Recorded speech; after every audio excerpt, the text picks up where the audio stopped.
sausage hash. Y'all probably wonder why I make so much sausage, because it's cheap. The great thing about smoked sausage is you can keep it in the refrigerator for a couple of weeks and you still got time to cook and don't go bad.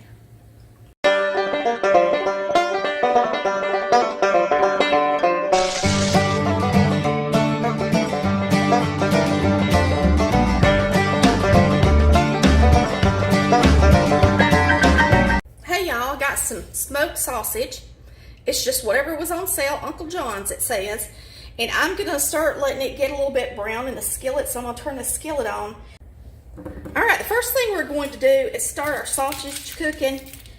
So I'm gonna cut this up. This is just some I got on sale, smoked sausage. I want it to caramelize a little bit, and tonight we're gonna add potatoes and carrots to it. But I do want to get a nice caramelized flavor into the skillet before we add the vegetables to steam a little bit, okay? I don't think I've ever had such a hard time getting sausage out of a package before. One should be plenty for us. There's just 4 of us here tonight.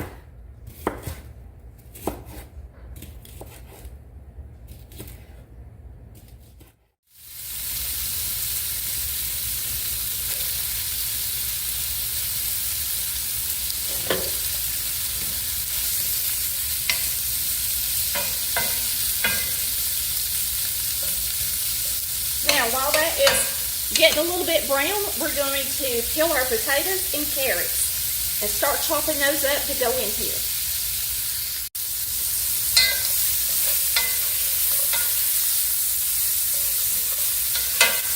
Just let them brown and move them around and let them brown some more. Now we're going to chop up these potatoes, and I'm going to cube them. And the carrots will be in smaller pieces than the potatoes because it takes longer for a carrot to get done than it does a potato. So I'm just going to chop these. Y'all could use whatever you want to chop them. Paring knife in your hand, cutting board, however you want to do it. But chop them into about, I'll show you about how big. About like that.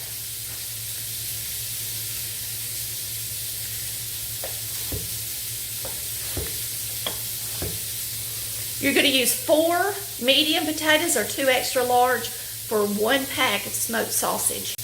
This is how I prefer to cut them up. I use a paring knife. I slice the potato in half, and then I quarter 1/2 at a time. I just feel like I got more control when I use the knife this way for smaller cuts. Now I'm going to chop up a little bit of onion that I have already out.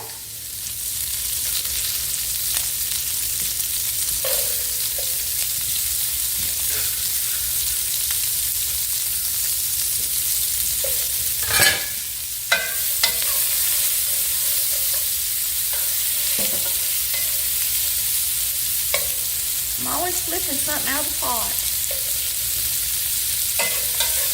This is going to be a 1-pot dish. I actually have some leftover mac and cheese. I'll let the kids eat with it. And me and Chris will just eat this with cornbread.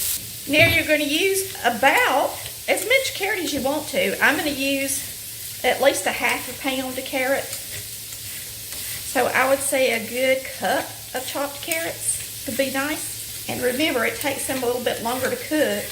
So we're going to put these in next after the onion, and we're going to wait about 5 minutes, and then we'll add our potato. Now with these, I'm just going to cut them down the middle.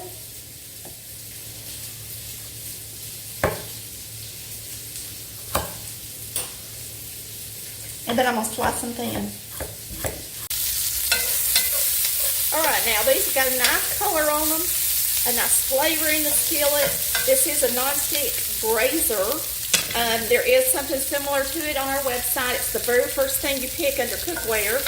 It is actually not just like this one. This one's not available anymore, but it's very similar to it. It's a Cuisinart. It's a 13-inch round non-stick pot. Now you can use anything. You can use your, I want to add the carrots. You can use a Dutch oven.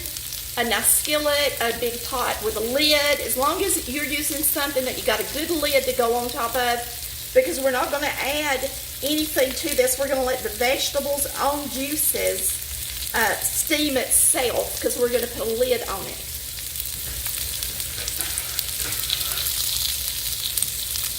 And that way we don't water down the flavor or the veggies. Okay? So I'm just going to stir that up just like that. And for now, I'm going to put a lid on it. I'm going to let this simmer on a medium low for 5 minutes. So let's put the lid on it. Set a timer and walk off. Or clean the kitchen, right? All right, the 5-minute timer went off. Let's stir this up. And now we're going to add the potatoes.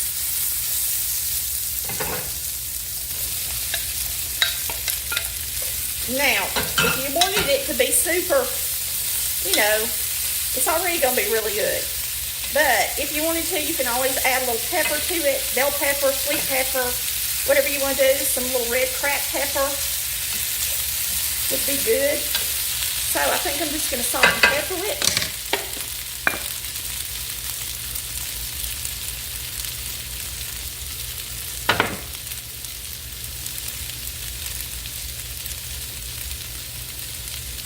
We're going to put the lid on it.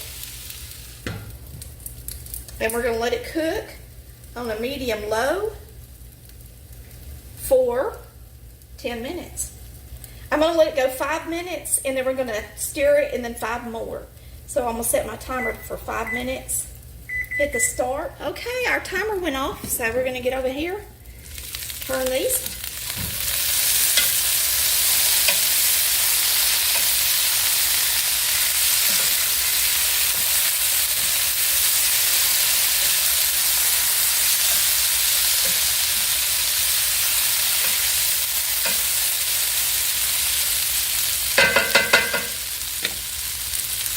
Timer back on 5 minutes. Seal it off. 8 minutes.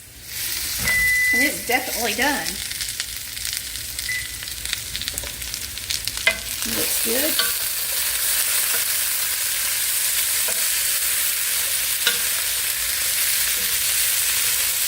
Looks really good. So we're going to make us a plate. Can't wait to eat this supper.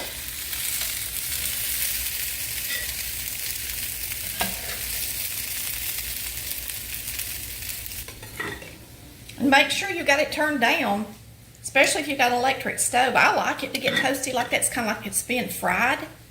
I'm going to get me a few cucumbers on my plate, a couple of these garden tomatoes, and a slice of cornbread. Now, I heated up some mac and cheese for the kids, but this is all that I need right here to have a good supper.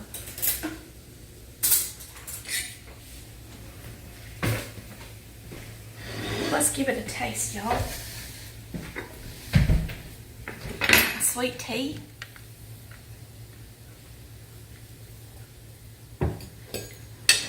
So, it's pretty much like a sausage hash. I would probably wonder why I make so much sausage, because it's cheap and available this time. It's always available and it's cheap to feed the family with.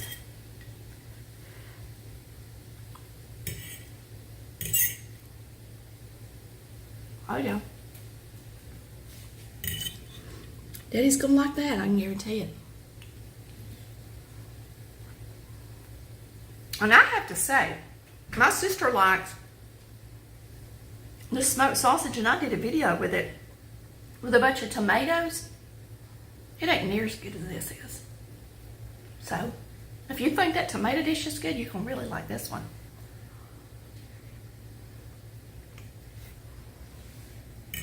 Let's taste these cucumbers.